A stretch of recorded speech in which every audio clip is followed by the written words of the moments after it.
Lindsay here, the Frugal Crafter, and today I'm going to show you how you can make some really pretty flowers using coffee filters. There's some that I made the other day. It's so easy, it only takes a few seconds to make each one. I'm going to set those out of the way. And what you need is some spray ink, and here I've just got some plain yellow, some plain pink, and this used to be Glimmer Mist, but then I actually refilled it with my own concoction of metallic eyeshadow. Let me show you here.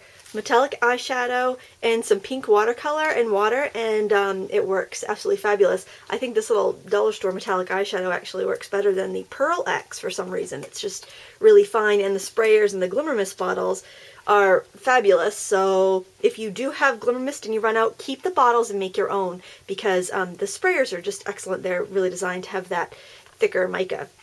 Okay, so we got spray ink and we've got coffee filters.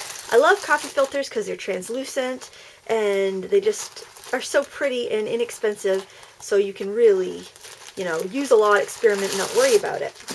Plus I'm doing some kids craft with coffee filters later this month, and I have a lot on hand. So your first step is to cut your coffee filters into a spiral. You can let the spiral get a little wider as you go, so you can have a natural looking flower. It's very easy, not tracing on a template or anything. Don't worry if you have rough edges, that's not really going to matter. Alright, and then you want to pull apart the coffee filters and set them on a plastic bag. This is just a dollar store bag that I cut open. Or you could just, you know, if you have a table that washes off really well, that you're not worried about staining, you could just set it right on your table, but I like to put it on a plastic bag so I can just throw it away when I'm done. Or you could see I sprayed on this earlier, so some of that ink will get reconstituted and will get onto these filters, so I'm actually kind of recycling the ink a little bit. And then just go ahead and start spraying. I usually like to do my yellow last, so this is just watercolor and water. You could use re-inkers if that's what you have. You can use tube watercolor, or you can use liquid watercolor like the kids watercolor. I like to do a couple colors that are near each other on the color wheel so I don't end up with mud. And the yellow just warms it up a little bit. Alright, that's going to dry completely before you go on. So I'm just going to set this aside. I'll set it on the floor and hope my dog doesn't come along and step on it. And here are some that I did earlier. And they're all dry and they've got a nice little shimmer to them. So what you want to do is grab the end, the pointy end. It's the outside of your spiral. If I flatten it out, you can see it's the outside of the spiral. Just like if you were doing the rolled cardstock flowers. And you just want to start rolling. I'm going to get up close to the camera, and I hope you can see this good. But I'm just kind of fluffing and rolling.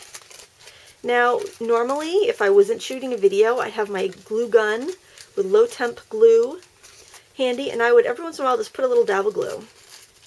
So pretend I'm putting dabs of glue as I go. Shape your petals. You could use white glue too, you'll just need to hold it for a minute at the end.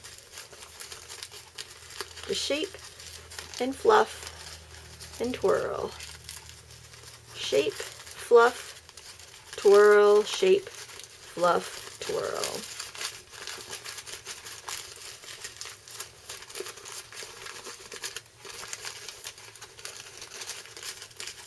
It's so easy. You don't need any special tools other than just a pair of scissors. Now if you see that you got a little white, you don't like it, or you want to tint your color a little bit, you can always give it another spray when you're done.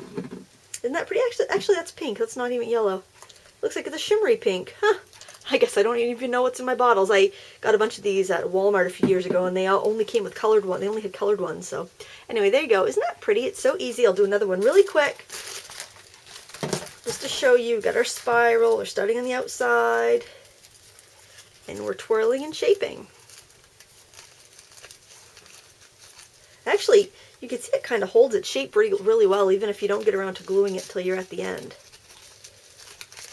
I like to scrunch my petals as I go to kind of separate them a little bit so they look a little bit more like a rose. You really can't mess it up. If you think they look awful, leave them alone and come back a couple hours later and look at them and they'll be beautiful. I don't know what happens if the little coffee filter flower fairies come in and fix everything when you leave the room, but trust me, when you come back, they'll be beautiful. We're always our own worst critics anyway. So look at that. How cute would that be for wedding favors, decorations, little girl barrettes? So easy, so fun, so quick. There you go. Make some coffee filter flowers today. You'll be glad you did. Thanks for stopping by. Until next time, happy crafting!